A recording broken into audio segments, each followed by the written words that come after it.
வணக்கம் நண்பர்களே, முக்கியமான டாப்பிக்கை இந்த பதிவில் பார்க்க போகிறோம். தமிழகத்தில் மும்மொழி கொள்கையை பற்றியும் நியூ எஜுகேஷன் பாலிசி பற்றி தான் நிறைய பேர் டிஸ்கஸ் பண்ணிக்கிருக்கோம். அந்த வகையில் தமிழக மீடியாக்கள்லாம் ஒரு செய்தியை வெளியிட்டாங்க. என்னன்னா, சென்னை மாநில கல்லூரி மாணவர்கள் போராட்டம், மும்மொழி கொள்கை திணிப்புக்கு எதிராக மாணவர்கள் போராட்டம் நடத்தியிருக்காங்க அப்படின்னு சொல்லிட்டு சில மீடியாலாம் நியூஸ் கார்டை போட்டு அதை ஷேர் பண்ணியிருக்காங்க. எனது மும்மொழி கொள்கைக்கு எதிராக காலேஜ் ஸ்டூடெண்ட்ஸு ப்ரொட்டஸ்டா, சென்னை மாநில கல்லூரி மாணவர்கள் போராட்டமா அப்படின்னு சொல்லிட்டு ஆய்வு செஞ்சு பார்த்தா அதில் கதையே வேற மாதிரி இருக்குது. ஏன்னா, இந்த நியூஸ் கார்டில் இருக்கக்கூடிய இந்த நபர் இருக்கார் பார்த்தீங்களா, இந்த நபர் திமுக பொறுப்பாளராக இருக்கக்கூடியவர். அவருடைய பேர் ஈஸ்வர் மூர்த்தி. முதலமைச்சர், துணை முதலமைச்சருக்கு ஒரு கட் அவுட் அடிச்சு, பேனர் அடிச்சு, அதில் பாருங்க, ஈஸ்வர் மூர்த்தி ஒன்றிய இளைஞரணி துணை அமைப்பாளர், பட்டுக்கோட்டை வடக்கு தஞ்சை தெற்கு மாவட்டம் அப்படின்னு சொல்லிட்டு பேனர் இருக்கு பாருங்க, போஸ்டர் இருக்கு பாருங்க.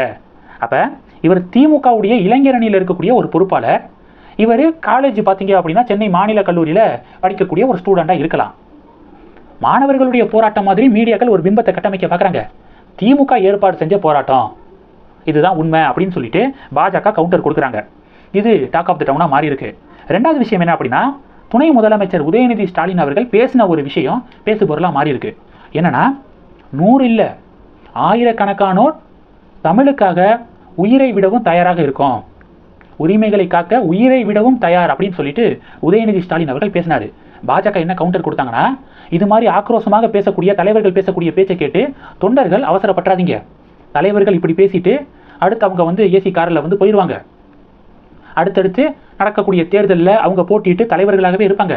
ஆனால் உணர்ச்சி வசப்படக்கூடிய தொண்டர்கள் பார்த்தீங்கன்னா தவறான டிசிஷனை எடுத்துருவாங்க. அதனால உட்காந்து யோசிங்க. இது 1960 காலகட்டம் கிடையாது, 2025.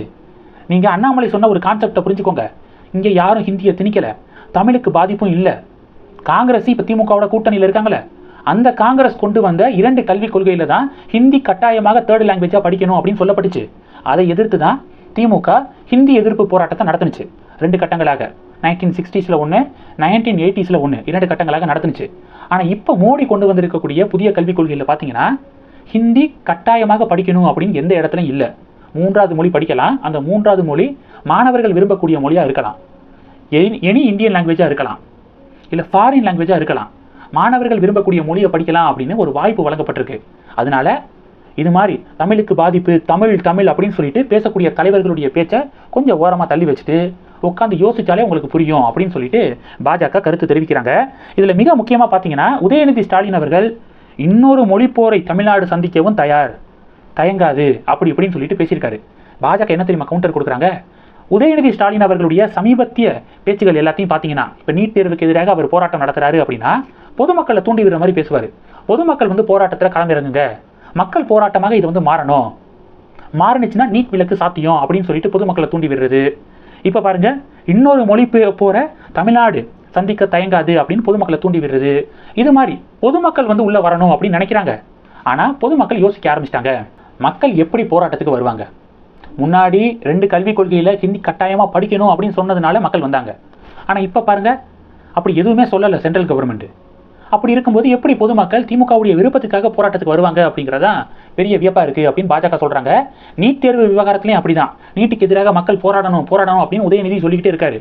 நீட் தேர்வுக்கு முன்பாக அரசு பள்ளியில் படித்த மாணவர்களுக்கு எவ்வளோ பேருக்கு மெடிக்கலில் சீட் கிடச்சிருக்கு, மெடிக்கல் காலேஜில் சீட்டு கிடச்சிருக்கு. ஆனால் இப்போ பார்த்தீங்கன்னா நீட் தேர்வுனால தான் அரசு பள்ளிகளில் 7.5% ரிசர்வேஷன் இருக்குது. நீட் தேர்வு இல்லை அப்படின்னா ஆட்டோமேட்டிக்காக 7.5% ரிசர்வேஷனு போயிடும். அப்போது நீட் தேர்வு கண்டிப்பாக இருக்கணும் அப்படின்னு பொதுமக்கள் நினைக்க ஆரம்பிச்சிட்டாங்க. அப்போ பொதுமக்கள் நீட் தேர்வுக்கும் மும்மொழி கொள்கைக்கும் பொதுமக்களே சப்போர்ட் பண்ணும்போது எப்படி திமுகவுடைய ஆசைக்காக போராட்டம் நடக்கும்? டோட்டல் ஃபெயிலியர் தான், திமுகவுடைய கனவு பலிக்காது அப்படின்னு சொல்லிட்டு பாஜக கவுண்டர் கொடுக்குறாங்க. இந்த டாப்பிக்கு பேசு பொருளாக மாறி இருக்கு. இந்த டாப்பிக்கை பற்றி உங்களுடைய பார்வைகளை மறக்காமல் கமெண்ட் பண்ணுங்கள். தொடர்ந்து கணக்கில் இருங்க, அடுத்தடுத்து நிறைய பதிவுகளை பார்க்கலாம். நம்ம சேனலுக்கு சப்போர்ட் பண்ணணும் அப்படின்னு ஆசைப்பட்டீங்கன்னா, நான் பேசக்கூடிய வீடியோக்கு கீழே நன்றி அப்படிங்கிற ஆப்ஷன் இருக்குது, அதை கிளிக் பண்ணி உங்களால் முடிந்த தொகையை சேனல் வளர்ச்சிக்காக கொடுத்து உதவி செய்யலாம். இல்லை ஜாயின் பட்டனை கிளிக் பண்ணி நம்ம சேனலுக்கு மெம்பராக ஆகலாம். நன்றி, ஜெய் ஹிந்த்.